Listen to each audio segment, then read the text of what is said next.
And where to now, Mr. Trump? Having identified Greenland and finished with Venezuela in 2025, the US has moved to its next objectives: Iran and its European interests. The US had basically looked at three aspects. Firstly, the two major Chinese areas of disputes created on the Karakoram Highway and in Taiwan. Secondly, the collective defense interests in Japan, North Korea, and the Philippines. And thirdly, its need to contest China's reach in Europe. The US military campaign of 2026 was therefore not just a war against Iran, but a US power projection set to reshape the strategic balance of power in the Middle East. The United States and Israel's launch what became known as Operation Epic Fury on the 28th of February 2026, opening with 900 strikes in the first 12 hours of battle. The attacks targeted Iranian missile systems, leadership nodes, nuclear infrastructure, and its air defenses. What were the actual aims of the United States? The primary strategic aim was the neutralization of Iran. Firstly, to cripple Iran's missile capability. Secondly, break the regional proximity network of militant Islamists. And thirdly, possibly induce regime collapse or regime change. American officials repeatedly emphasized degrading Iran's ability to threaten Gulf shipping. Israel and the US bases, CENTCOM later claimed that the Iran's strike capability had been reduced dramatically. However, this is debatable. There were four basic operational pillars to the US offensive. The first was to destroy Iran's ballistic missiles infrastructure. Secondly, break the command structure of the IRGC. Thirdly, reduce Iran's ability to arm the Hezbollah, the Houthis, and the Iraqi militants. And fourthly, to restore unquestioned American military dominance in the Gulf. The killing of Iran's supreme leader in the opening phase suggests the campaign was not merely punitive. It aimed at shock decapitation. There were also subsidiary aims to the objectives. The first one was to reassure Gulf allies that the United States still controls the regional security architecture. Secondly, demonstrate to China and Russia that Washington remains capable of large-scale expeditionary warfare. Thirdly, reinforce Israeli deterrence after years of Hezbollah and Iranian missile expansion. And fourthly, secure freedom of navigation through the Straits of Hormuz.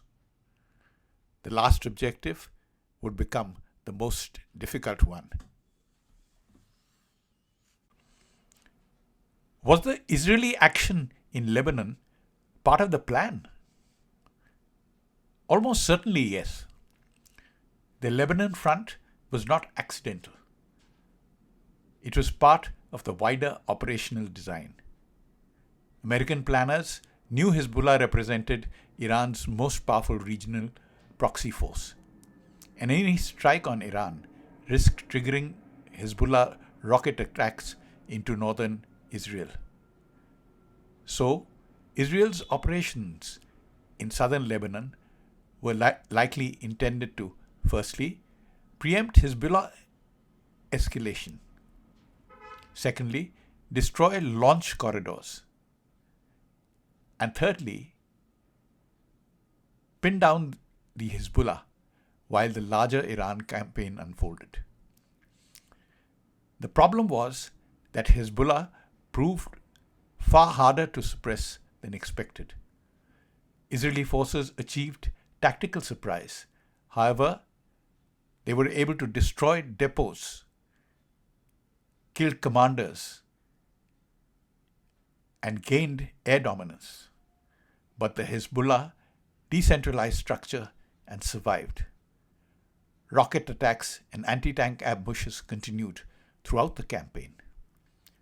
So Lebanon became a draining secondary front rather than a quick containment operation. Was the Hormuz crisis expected? Yes, but certainly grossly underestimated. Iran had threatened the closure of the Straits of Hormuz for years. American intelligence certainly anticipated some disruption, but the scale of the crisis appears to have shocked Washington. Iran did not simply threaten shipping. It imposed selective passage controls, targeted merchant traffic, mined approaches, and transferred the Hormuz into a geographical pressure point. Insurance rates exploded, commercial traffic collapsed, global oil markets destabilized. The United States was then forced into a second campaign, not against Iran's air force, but against maritime disruption itself. This led to, firstly, a naval blockade, secondly, convoy escort missions, and thirdly, attempts to reopen the strait militarily. The war, therefore, expanded beyond the original strike campaign.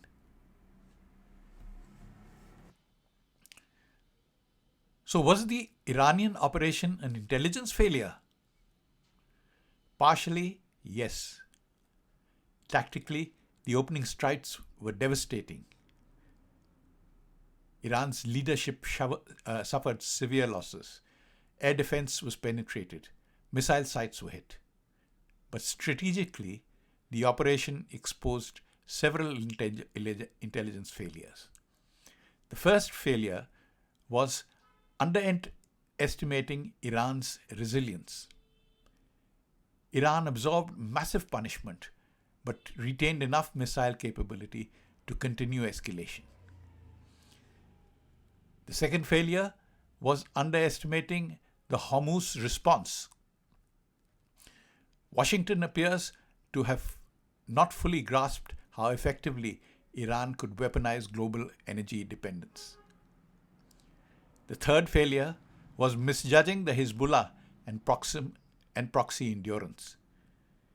Iran's regional network bent, but it did not collapse.